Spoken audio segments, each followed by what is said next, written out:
professora Mariana de Oliveira e a nossa aula de hoje ela vai tratar sobre a literatura como estratégia de aprendizagem para o ensino de língua portuguesa. Por quê? Por que nós escolhemos essa temática?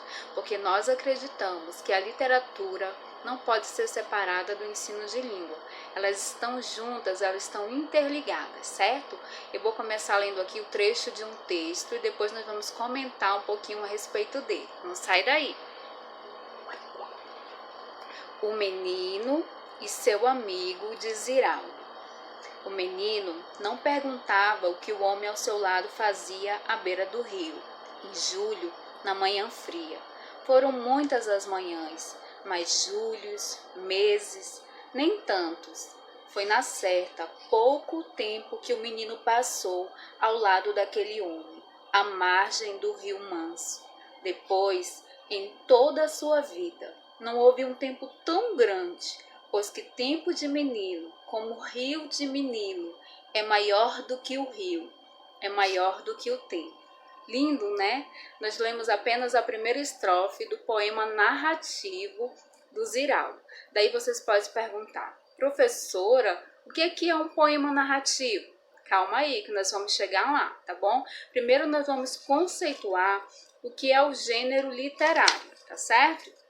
Então, o gênero literário, ele é classificado de acordo com a sua forma, podendo ser do gênero dramático, lírico, épico, narrativo e etc.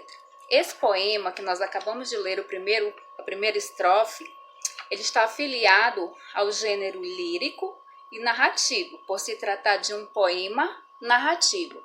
O que é um gênero lírico? Gênero lírico são aqueles textos que expressam sentimentos, emoções, eles estão permeados da função poética, certo? Já o gênero narrativo é aquele texto que há a presença de um narrador, responsável por contar uma história, na qual esses personagens atuam em um determinado tempo e espaço. Quando vocês tiverem a oportunidade de fazer a leitura completa desse texto, desse poema narrativo, vocês vão perceber que o menino está narrando o tempo da infância que ele passava ao lado do seu avô, tá bom? Então, nós vamos ressaltar aqui ainda que esse poema narrativo, ele se filia à écloga, esse nome difícil mesmo, écloga, que é a poesia de temática campesina, ou seja, essa poesia retrata a vida bucólica.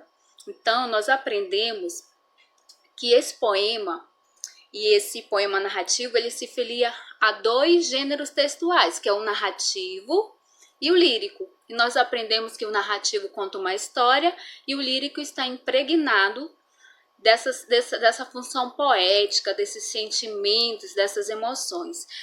Não saiam da aula, que agora a próxima professora vai trazer um pouco mais aprofundado as questões da estrutura desse poema narrativo, tá bom?